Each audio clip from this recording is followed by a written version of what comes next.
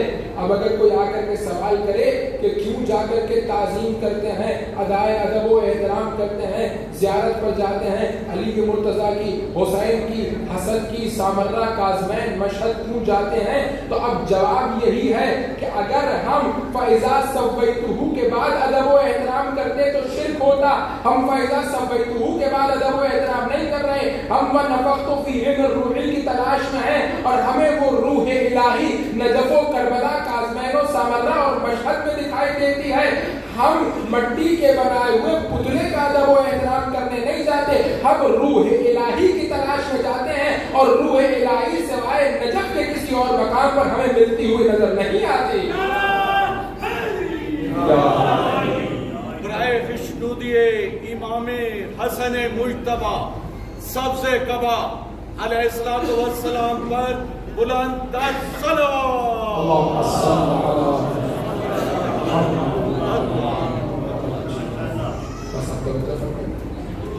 تو 4 مرتبہ پروردگار نے اشارہ کیا, میں بنا رہا ہوں, بشر بنا رہا ہوں, مٹی سے بنا رہا ہوں اور روح پھونک رہا ہوں. اب ان 4 اشاروں کے بعد بھی کوئی خدا کے سامنے آ کر کے کہے خدا تم نے اسے مٹی سے بنایا ہے, سجدہ نہیں کروں گا, تو اب حق ہے اس کا کہ خدا اس کو کہے یہاں سے نکل جا, دفع ہو جا. کیونکہ 4 دفعہ میں نے تجھے بتایا کہ یہ آدم ہے کون, 4 دفعہ مختلف اشاروں سے بتایا کہ آدم کے مٹی کے پتلے کو نہ دیکھ, نہ دیکھ, نہ دیکھ.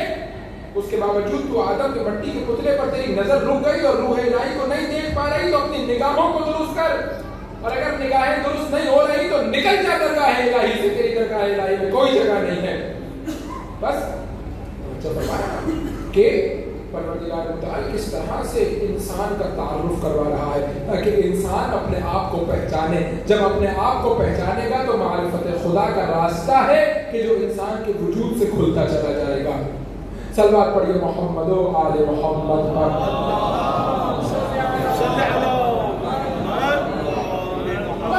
آج تقریباً سمجھ لیجئے کہ جو 2.5 مجلس ہماری اس میں گزر گئی اور یہ پہلا مقدمہ ہم نے طے کرا. دوسرا مقدمہ بھی آج میں تیزی سے آپ کی خدمت میں بیان کرتا ہوں, منزل مسائل کے قریب ہو جاؤ. دیکھیے وجہ کیا ہے کہ پروردگار انسان کو اتنا مقام دے رہا ہے کہ روح الہی انسان کے اندر پھونک رہا. کیا وجہ, کیوں پروردگار اپنی روح میں سے روح انسان کے اندر پھونک رہا, کیوں انسان کو اتنا مقام مرتبہ دے رہا ہے؟ پروردگار کو کیا ضرورت پڑی ہے کہ اپنی روح میں سے روح انسان کے اندر پھونکے؟ تو اس بات کو سمجھنے کے لیے ایک مقدمہ درکار ہے. اس مقدمے سے گزرتے ہوئے نتیجہ بحث کر لیتے ہوئے منزل مسائل سے قریب کرو. عزیزان گرامی توجہ فرمائیے کہ انسان اور خدا میں ایک چیز مشترک ہے اور وہ کیا ہے؟ حب ذات. توجہ فرمائیے, انسان اپنی ذات سے محبت کرتا ہے. کوئی انسان دنیا میں ایسا نہیں ہے کہ جو اپنی ذات سے محبت نہ کرتا ہو. انسان مستقل اپنی ذات سے محبت کرتا ہے. اسی لیے آپ دیکھیے کہ انسان زندہ رہنا چاہتا ہے, اچھی زندگی گزارنا چاہتا ہے, رفاہ میں رہنا چاہتا ہے, اپنے گھر کو بڑے سے بڑا کرنا چاہتا ہے, مال کو زیادہ سے زیادہ کرنا چاہتا ہے, عزت میں افزائش چاہتا ہے, اولاد میں کثرت چاہتا ہے. وجہ کیا ہے؟ وجہ یہ ہے کہ اپنے آپ سے محبت کرتا ہے اور ہر وہ چیز کے جو اس کی ذات سے جڑی ہوئی ہوتی ہے اس میں کمال چاہتا ہے. ہر وہ شے جو اس کی ذات سے جڑی ہے اس میں کمال چاہتا ہے. آج جتنا کما رہا ہے کل اس سے زیادہ کمانا چاہتا ہے. آج جس گھر میں رہ رہا ہے کل اس سے بڑے گھر میں رہنا چاہتا ہے. آج جس گاڑی میں سوار ہو رہا ہے کل اس سے بڑی گاڑی میں سوار ہونا چاہتا ہے. اپنی اولاد میں کثرت چاہتا ہے, اپنی عزت میں افزائش چاہتا ہے, اپنی زندگی کو طولانی کرنا چاہتا ہے, اپنی حیات کو بڑھانا چاہتا ہے. اسی لیے کتنا اپنے آپ سے محبت کرتا ہے کہ زندگی بھر پیسہ کمایا اور جب موت سے 2-4 دن پہلے ہسپتال میں داخل ہوئے اور ڈاکٹر نے کہا کہ اتنے لاکھوں روپے لگیں گے اور 2-4 دن کی زندگی بڑھ جائے گی, تو پوری زندگی کا کمایا ہوا 2 منٹ میں لٹا دیا 4 دن کی زندگی کے لیے. اتنا اپنے آپ سے محبت کرتا. یہ حب ذات انسان کے وجود میں پروردگار متعال نے رکھی ہے. لیکن مسئلہ کہاں پر آتا ہے, پرابلم کہاں پر آتی ہے؟ صلوات پڑھیے محمد و آل محمد. صلی علی محمد و آل محمد.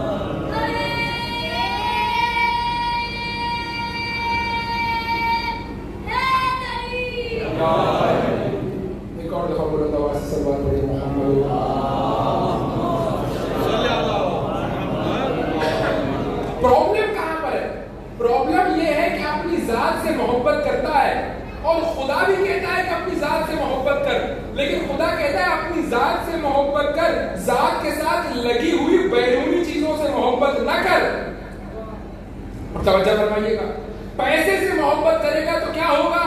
پیسے سے محبت کرے گا تو جو عزت پیسے کے ساتھ آئے گی پیسے کے ساتھ چلی جائے گی، جو عزت پیسے کے ساتھ آئے گی پیسے کے ساتھ چلی جائے گی۔ جب مالدار تھے، سیٹ تھے، بڑے آدمی تھے، 4 آدمی سلام کرتے تھے، مجلس میں آگے جگہ دیتے تھے، مائک سے کہا جاتا تھا کہ فلاں صاحب کو خوش آمدید کہتے ہیں، بینر پر نام لکھواتے تھے، مہمان خصوصی ہیں، اسپیشل گیسٹ ہیں، فلاں ہیں، یوں ہے وہ ہے۔ اور یہاں کاروبار میں نقصان ہوا، یہاں کملے ہو گئے، کچھ بھی باقی نہیں رہا، روپیہ پیسے کے محتاج ہو گئے، وہاں نہ نام لکھا جا رہا ہے، نہ خوش آمدید کہا جا رہا ہے، نہ آگے جگہ دی جا رہی ہے، کہیں پیچھے کونے میں بیٹھے ہیں، کوئی سلام کرنے کو بھی تیار نہیں ہے۔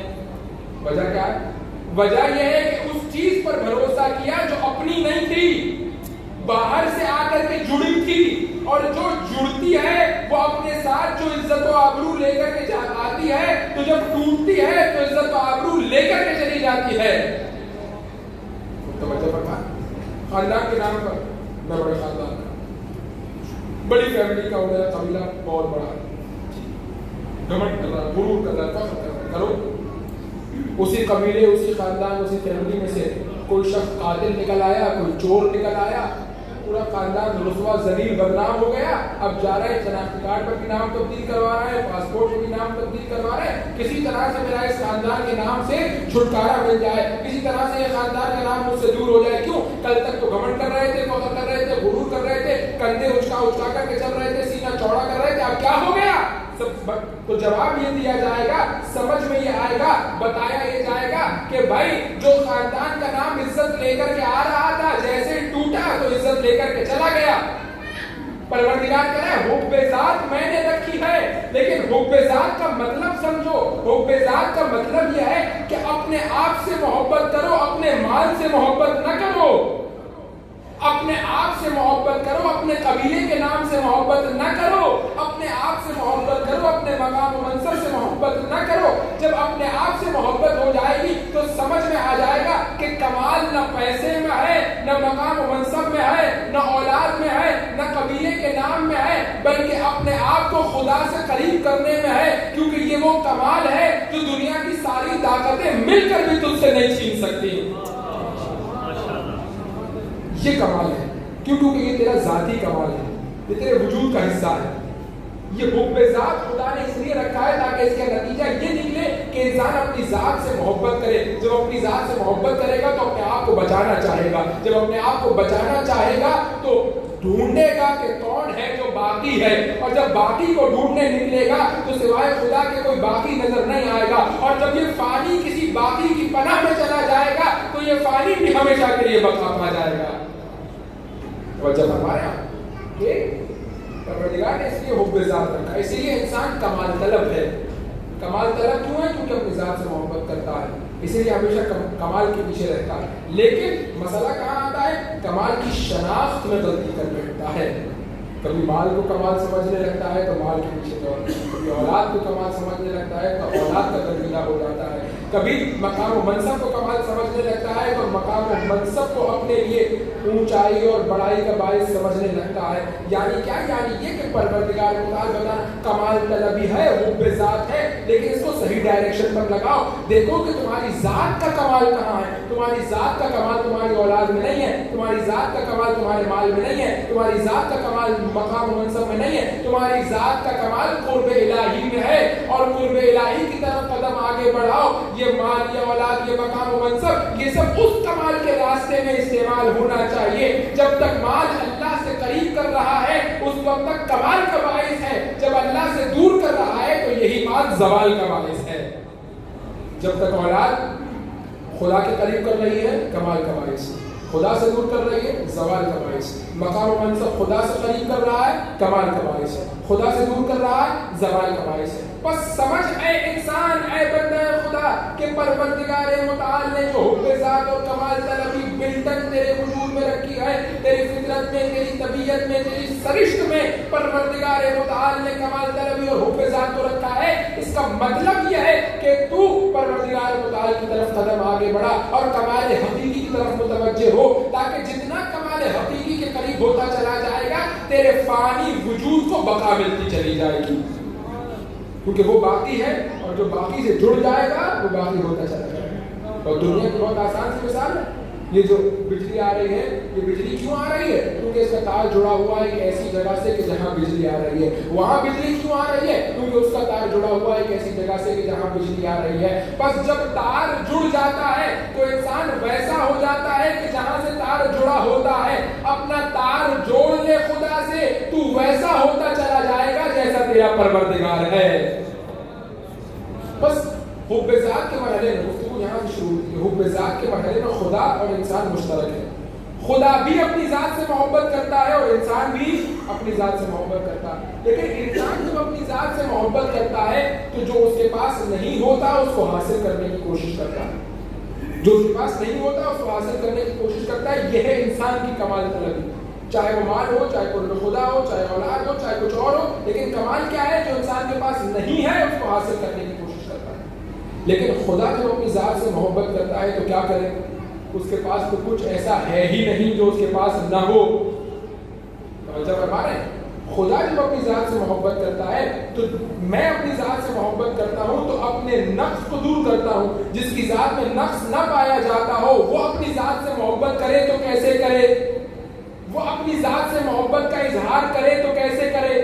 تو اب یہاں پر علماء نے بیان کیا کہ پروردگار متعال جو اپنی ذات سے محبت کرتا ہے وہ اس طرح سے محبت کرتا ہے کہ اپنے کمالات کو کسی اور کے وجود میں دیکھنا چاہتا ہے، اپنے کمال کو کسی اور کے وجود میں دیکھنا چاہتا ہے۔ یہ اس کے حب ذات کا نتیجہ ہے۔ اسی لیے پروردگار نے کہا وَنَفَخْتُ فِيهِ مِن رُّوحِي، میں اپنے آپ سے اتنی محبت کرتا ہوں کہ میں اپنا کمال انسان تیرے وجود میں دیکھنا چاہتا ہوں۔ میں رحیم ہوں، تجھے رحیم دیکھنا چاہتا ہوں۔ میں کریم ہوں، تجھے کریم دیکھنا چاہتا ہوں۔ میں ودود ہوں، تجھے ودود دیکھنا چاہتا ہوں۔ میں غفور ہوں، تجھے غفور دیکھنا چاہتا ہوں۔ یہ کیا ہے؟ یہ اللہ کے حب ذات کا نتیجہ ہے اور علامت ہے کہ پروردگار اپنے کمالات کو کسی آئینے میں دیکھنا چاہتا ہے۔ اور کس کو آئینہ بنا رہا ہے؟ انسان کو آئینہ بنا رہا ہے۔ اے انسان تو اپنے پروردگار کا آئینہ بن سکتا ہے۔ شرط کیا ہے؟ شرط کیا ہے؟ جو روح الہی پھونکی جا رہی ہے اس روح الہی کی حفاظت کر۔ اللہ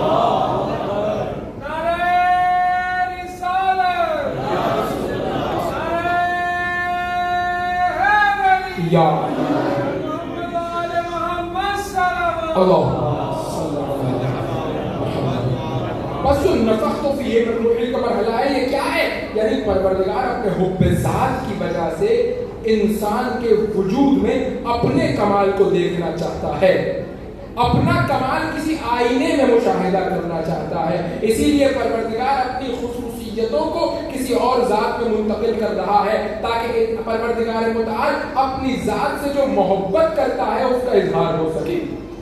بس حب ذات انسان میں اور خدا میں مشترک ہے، لیکن حب ذات کا اظہار مختلف ہے۔ انسان حب ذات کا اظہار کرتا ہے نبوت کو بود میں تبدیل کر کے۔ انسان حب ذات کا اظہار کرتا ہے جو نہیں ہے اسے حاصل کر کے، جو نقص پایا جاتا ہے اسے دور کر کے، اور خدا اپنی ذات سے محبت کا اظہار کرتا ہے اپنے کمالات کو کسی دوسرے وجود میں منتقل کر کے۔ اب یہاں سے آپ کو سارا کا سارا مرحلہ سمجھ میں آنا شروع ہو جائے گا کہ کیسے کوئی انسان ہوتے ہوئے، مٹی کا بنا ہوا ہوتے ہوئے، ماں باپ سے اس دنیا میں آنے کے باوجود بھی ید اللہ بن سکتا ہے، وجہ اللہ بن سکتا ہے، عین اللہ بن سکتا ہے، جنب اللہ بن سکتا ہے، لسان اللہ بن سکتا ہے۔ کیوں؟ اس لیے کیونکہ پروردگار اپنے کمال کو کسی وجود میں دیکھنا چاہتا ہے، اور جب پروردگار اپنے کمال کو کسی وجود میں دیکھتا ہے تو اب اس کی آنکھ نہیں رہتی، عین اللہ بن جایا کرتی ہے، اس کا ہاتھ نہیں رہتا، ید اللہ بن جایا کرتا ہے، اس کا پہلو نہیں رہتا، جنب اللہ بن جایا کرتا ہے، اس کی زبان نہیں رہتی، لسان اللہ بن جایا کرتی ہے، اس کا چہرہ نہیں رہتا، وجہ اللہ بن جایا کرتا ہے۔ کیوں؟ کیونکہ وہ نہیں ہے، اللہ کا آئینہ ہے۔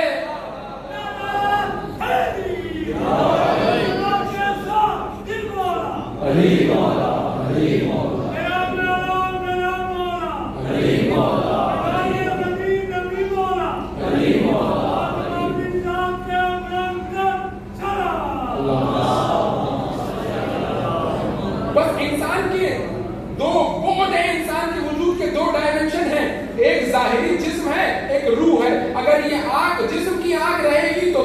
آنکھ ہے, روح کی آنکھ بن جائے گی تو عین اللہ ہے, کیونکہ جو روح پھونکی گئی ہے وہ اللہ کی روح ہے, اور جب اللہ کی روح کی آنکھ بن جائے گی تو وہ اللہ کی آنکھ بن جائے گی.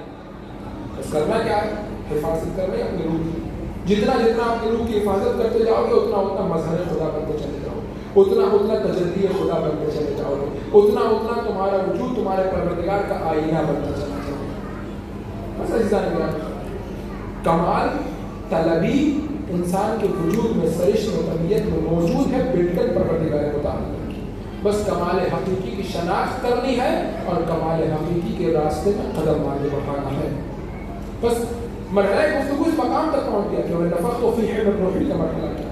اب عزیزان گرامی قدر, پروردگار متعال انسان کو انسان کی معرفت کروانا چاہتا ہے کہ اے انسان ذرا پہچان تو صحیح کہ میں تجھے بنانا کیا چاہتا ہوں. تو دنیا کی پستیوں میں مبتلا ہو گیا ہے, تو دنیا کی کثافتوں اور گندگی اور رجس اور نجاست کے اندر ڈوبتا چلا جا رہا ہے. میں تجھے بنانا چاہتا ہوں اپنی تجلی, میں تجھے بنانا چاہتا ہوں اپنا آئینہ, میں تجھے بنانا چاہتا ہوں اپنے وجود کے کمالات کا مظہر, اور تو مال اور دولت اور اولاد اور مقام و منصب کے پیچھے بھاگ رہا ہے.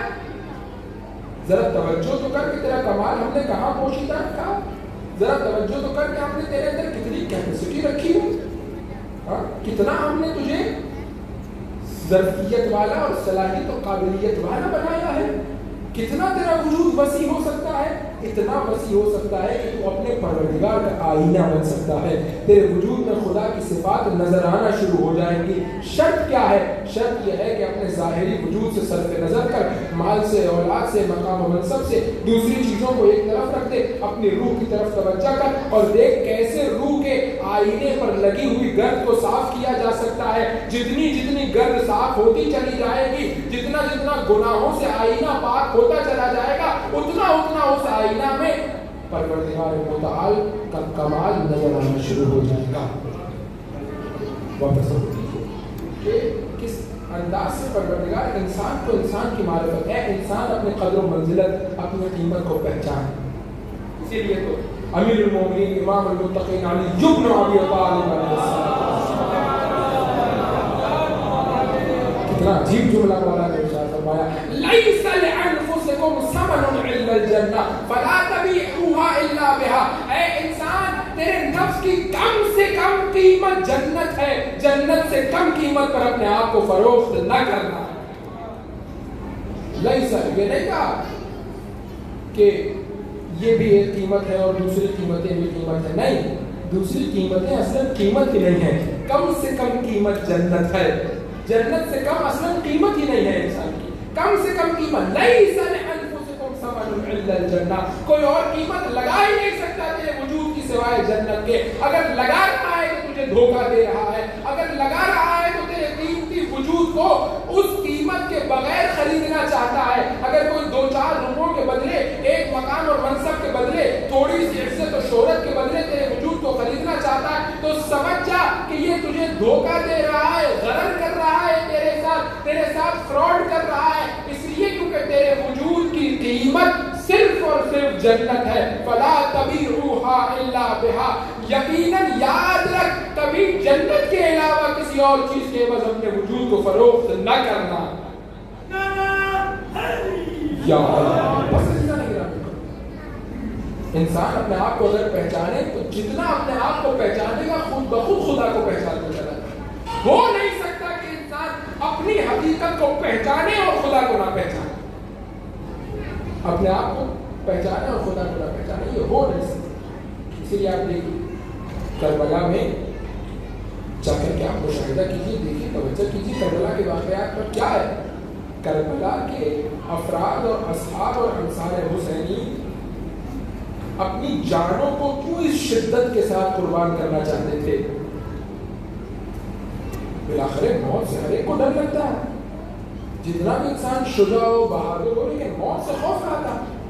لیکن آپ کربلا میں جا کر کے دیکھیے کہ ماں کہہ رہی ہے بچوں کو کہ پیچھے نظر مت آنا, تم اس سے آگے رہنا. اصحاب کہہ رہے ہیں مولا اگر 70 دفعہ ہمارے گلوں کو کاٹ دیا جائے, ہمارے بدن کو ٹکڑے ٹکڑے کر دیا جائے, تم محرقوہ, اور اس کے بعد ہمارے بدن کو آگ لگا دی جائے, اس کے بعد ہماری راکھ کو ہوا میں اڑا دیا جائے, پھر خدا زندگی دے, پھر یہی کام کریں گے. کیا وجہ ہے؟ کیوں موت کا خوف ختم ہو گیا؟ کیوں جسم کے ٹکڑے ٹکڑے ہو جانے کا خوف ختم ہو گیا؟ صرف ایک روایت آپ کے سامنے پیش کرتا ہوں۔ امام معصوم فرماتے ہیں کسی نے آ کر کے ان سے سوال کیا، مولا یہ بتائیے کہ کربلا میں تلواریں تھیں، نیزے تھے، خنجر تھے، تیر تھے، اور آپ اصحاب حسینی کے جسم پر لگ رہے تھے، لیکن کیوں ان کی چیخیں نہیں نکل رہی تھی؟ کیوں تکلیف کا احساس نہیں تھا؟ کیوں ان کے وجود میں اضطراب اور پریشانی کی کیفیت نہیں تھی؟ مولا نے کہا کہ اب تم نے سورہ یوسف نہیں پڑھی؟ کہ مولا سورہ یوسف کے کس حصے کی طرف اشارہ کرنا چاہتے ہیں؟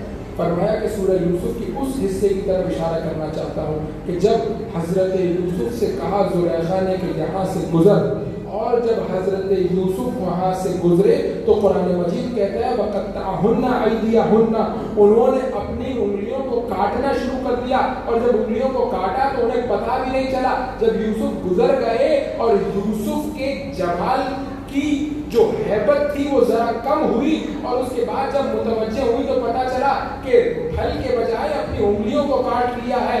امام فرماتے ہیں اصحاب حسینی اس طرح سے جمال حسین میں محو ہو کر کے رہ گئے تھے کہ تیر لگ رہے تھے پتہ نہیں چل رہا تھا، خنجر لگ رہے تھے پتہ نہیں چل رہا تھا، تلواریں ٹکڑے ٹکڑے کر رہی تھی پتہ نہیں چل رہا تھا۔ جو یوسف کی صورت کو دیکھے اور انگلیاں کاٹے اسے پتہ نہ چلے، تو جو حسین کی روح کو دیکھے اسے خنجر کی تکلیف کا احساس کیسے ہوگا؟ امام فرماتے ہیں کہ اس انداز میں اصحاب حسین، وجہ کیا ہے؟ وجہ یہ ہے کہ معلوم ہے کہ جسم کے کمال میں کمال نہیں ہے۔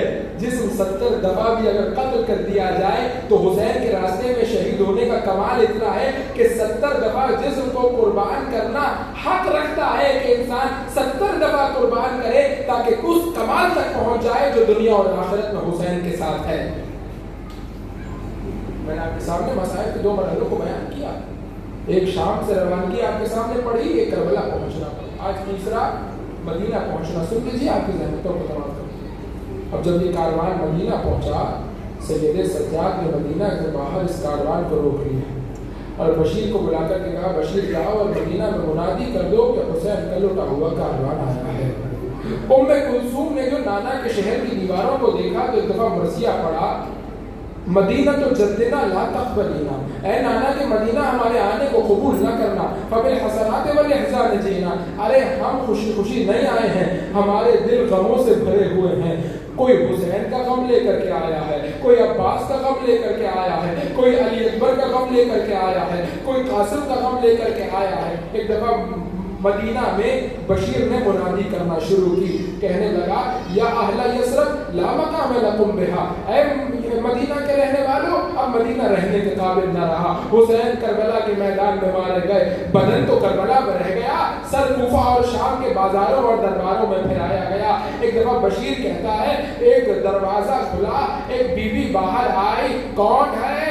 عباس کی ماں ام البنین، عباس کی ماں ام البنین۔ ایک دفعہ بشیر کہتا ہے میرا جی چاہتا تھا 4 بیٹوں کی شہادت کی خبر سناؤں، لیکن میں نے کہا ذرا آہستہ آہستہ سناتا ہوں، ایسا نہ ہو ماں کا دل پھٹ جائے۔ کہ بی بی تیرا پہلا بیٹا مارا گیا، کہ اخبرنی عن الحسین، مجھے حسین کے بارے میں بتا۔ کہ بی بی تیرا دوسرا بیٹا بھی مارا گیا، کہ اخبرنی عن الحسین، مجھے حسین کے بارے میں بتا۔ کہ بی بی تیرا تیسرا بیٹا بھی مارا گیا، کہ اخبرنی عن الحسین، مجھے حسین کے بارے میں بتا۔ ایک دفعہ بشیر نے کہا بی بی تیرا عباس بھی مارا گیا۔ ایک دفعہ دہش کے عالم میں کہا میری بات سمجھ نہیں آتی، میں کہہ رہی ہوں حسین کے بارے میں بتا، میرے 4 کیا 70 بیٹے حسین کے قدموں پر قربان ہو جائے۔ بشیر نے کہا بی بی حسین کربلا کے میدان میں قتل ہو گئے۔ کہ رک جا، بس ایک سوال کا اور جواب دے دے، یہ بتا جب حسین مارے جا رہے تھے میرا عباس کہاں تھا؟ میرا عباس کہاں تھا؟ میں نے عباس کو وفا کا دودھ پلایا تھا، میں نے عباس کو وفا کا درس دیا تھا، میں نے عباس کو اطاعت کا سبق پڑھایا تھا، بتا میرا عباس کہاں تھا؟ کہ بی بی آپ کے عباس نے وفا کی لاج رکھ لی، آپ کے عباس نے اطاعت کا سر بلند کر دیا، آپ کے عباس نے حسین سے پہلے بازوؤں کو کٹا دیا، حسین سے پہلے اپنی جان کو نچھاور کر دیا۔ کہ بس پھر ٹھیک ہے، مجھے سکون مل گیا کہ میرے بچے حسین سے پہلے حسین پر قربان ہو گئے۔ محمد حنفیہ کے کانوں میں آواز پڑی، ایک دفعہ مدینے سے باہر آئے اور آ کر کے کہنے لگے اے شخص تو کون ہے؟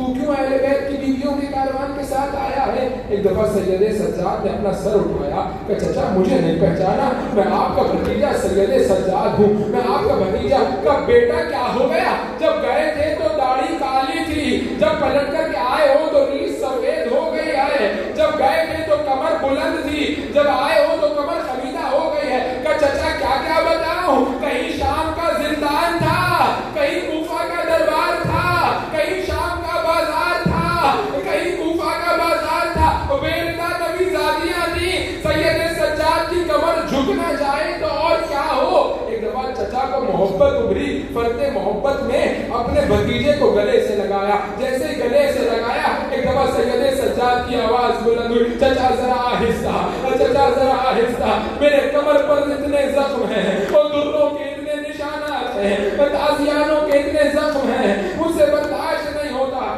عزیزوں منادی دی گئی روضہ رسول کو خالی کر دیا جائے، خالی کر دیا جائے۔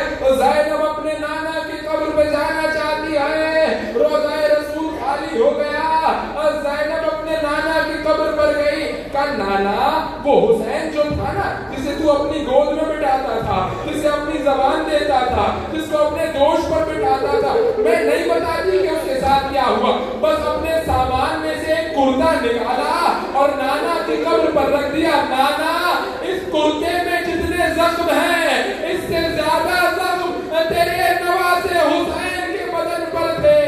مجھے نہیں معلوم زینب نے کون کون سے پہن کیے۔ ایک دفعہ اٹھی اپنے گھر کو چلی گئی، لیکن میرا جی چاہتا ہے، جی کہتا ہے جب رات کی تاریکی ہوئی ہوگی نا تب اماں کی قبر کا رخ کیا ہوگا، اور وہ مصیبتیں جو نانا کو نہیں بتا سکی وہ اپنی اماں کو جا کر کے بتائی ہوں گی۔ اماں میں نے نانا کو تازیانے کے نشان نہیں دکھائے، لیکن اماں تو دیکھ تیری زینب کو کتنے تازیانے لگائے گئے، تیری زینب کو کتنے درے مارے گئے۔ اماں دیکھ عجب نہیں قبر سیدہ سے آواز آئی ہو، ارے زینب مجھے کیا بتا رہی ہے؟ جب سے تو مدینے سے نکلی ہے تیری ماں تیرے ساتھ مدینے سے نکلی ہے، ارے اکبر قتل ہو رہے تھے تیری ماں دیکھ رہی تھی، حسین مارا جا رہا تھا تیری ماں دیکھ رہی تھی، ارے شام کے بازاروں میں تو اکیلی نہیں تھی، تیری ماں تیرے ساتھ۔